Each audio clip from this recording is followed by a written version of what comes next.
Megan, comp prep time. So today we are up to, on my schedule, number 4, getting in or not. So this is more of a talk about your personality, I guess, rather than actual logistics. So getting in, you've applied. How exciting. Now you've got to wait to find out if you get in. Don't harass the organisers. Yes, they know you're waiting. They are well aware that you and potentially 260 other people are waiting. So don't harass them. Most comp organisers work full time and not necessarily organising competitions. So don't harass the organisers. They will tell you when they tell you, okay? So just cool. You'll be cool. Okay, so organisers differ. They could be, 2 days to 2 weeks to nearly a month before you get an answer to whether you got in or not. They also let you know in very different ways. So some of them, or most competitions, will send you an email to tell you that you got in or that you didn't get in. And this usually happens before they announce it on social media. Sorry, I just realised it looks like I've got no pants on. I do have pants on. I've got pole shorts on. I'm sitting in a middle split in my foyer, trying to give you some different stuff to look at. Yeah. So hopefully you'll get an email. If not, that's fine. You'll find out on social media. Sometimes they upload them one at a time, so they'll just put up your name, which is, you. Or sometimes they'll put up a list, Every comp is different, so just, keep an eye out and have a look what they've done in the previous years, and that might give you an idea to what they're going to do. If they're doing it one at a time, it doesn't necessarily go in any kind of order. It could just be a random order that they put the photos up in. It could be alphabetical. It could be in order from beginner through to semi-pro. Just, again, depends on the comp. Okay, so getting in is really exciting, especially if it's one of your first comp or one of your first couple of comps that you've done. It's super awesome to get in, so congrats, and that's super exciting for you. But you need to be humble. I know a lot of you are waiting on Survivor now that entries have closed. I think Katie said there was something ridiculous like 260 entries. So if you get in, that is incredible. You did really good to get through such a mass amount of people. And remember that they don't take many people.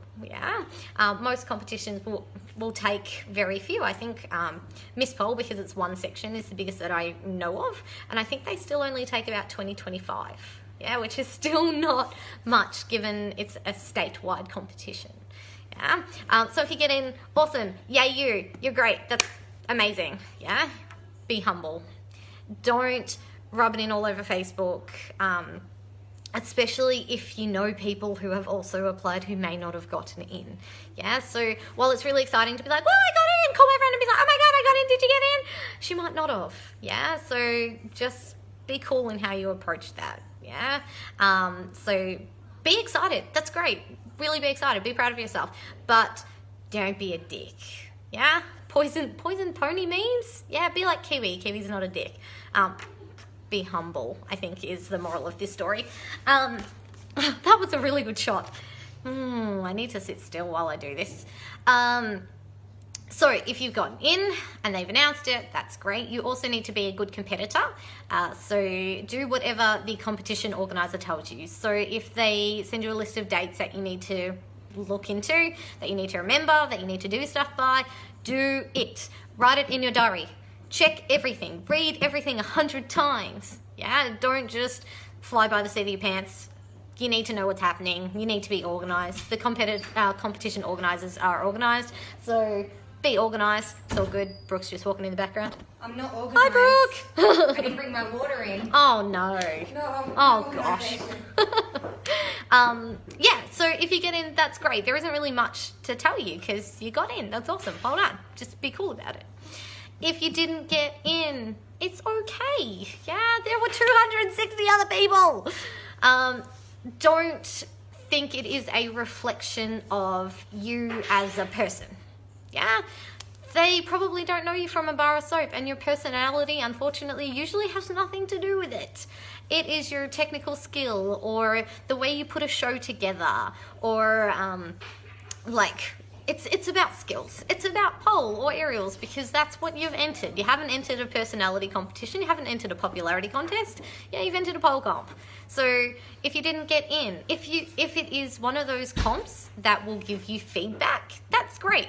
They'll send you some feedback on your video that says, you know, we needed a high level of difficulty, or we were looking for something sexier, or something to that effect. So they'll give you feedback. But not all competitions will offer feedback, so don't harass them if they don't. Yeah, so if they are offering feedback, that's great. Don't hassle them. Again, competition organizers are people who have jobs. Yeah, so if they're offering, wait for it. That'll be fine.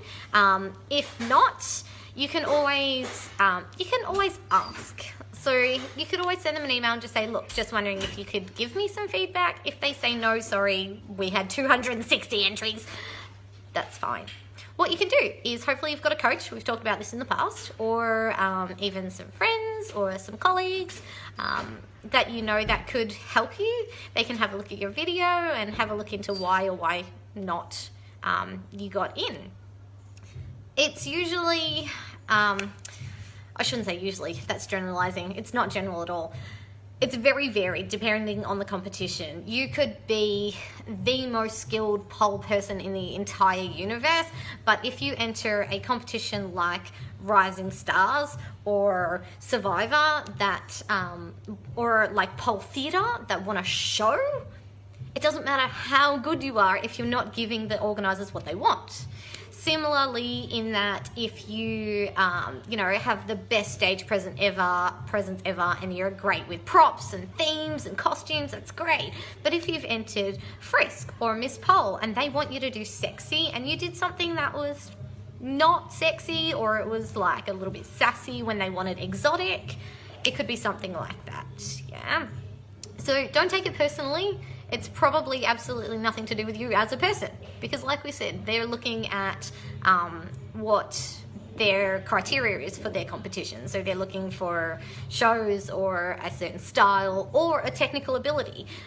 So we talked about criteria and stuff and having things like Arnold where they're looking for tricks. So lucky for me, I didn't have to audition for that one. But if that's what they were looking for and you sent in a routine that was great and it was funny and you had props, but you only did, you know, one static combo and one spin combo, it might not have been enough.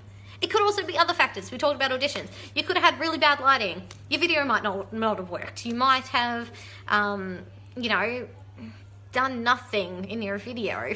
You might not have showed them the skills that you need to show. So there are lots of reasons you might not have got in. It's not the end of the world. There are a million pole comps out there, especially at the moment.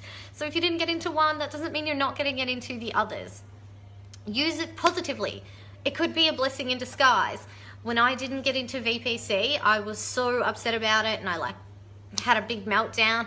But then I had a lot of things happen in my life just before VPC and I got really sick. Had I been in it, that would have been a disaster. Yeah, so it could be a blessing in disguise. So don't always think that it's the end of the world.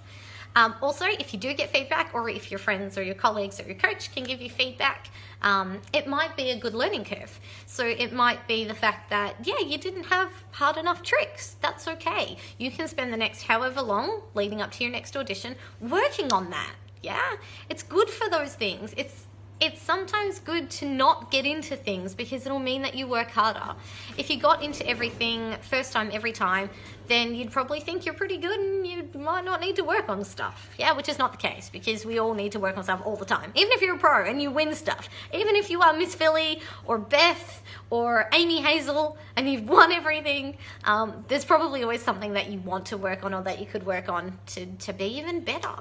Yeah, so if you don't get in, it's okay. Yeah, don't beat yourself up about it. Yeah, you can be upset. That's okay. That's fine. We're human. We cry and stuff. But don't beat yourself up about it. You're going to work harder. You're going to work smarter. You're going to research your comps better. You're going to put together a better audition video for next time. You're going to be super motivated to get into that comp next time or the next comp that's coming up. Yeah? So it's not the end of the world. At the end of the day, it's a pole comp. It's not going to kill you. Yeah? I know it's exciting to get in and it's shit to not get in, but, oh, sorry, I swore. That's okay. Yeah? But it's okay. You do pole for the fun of it, right? Or for the fitness, or for the friendship. Not necessarily about winning a little piece of material or a trophy. Yeah? So, if you got in, awesome. Congrats. Well done. Be a good competitor. I'm also going to do a series about that, because being a competitor is a whole other ball game. Yeah?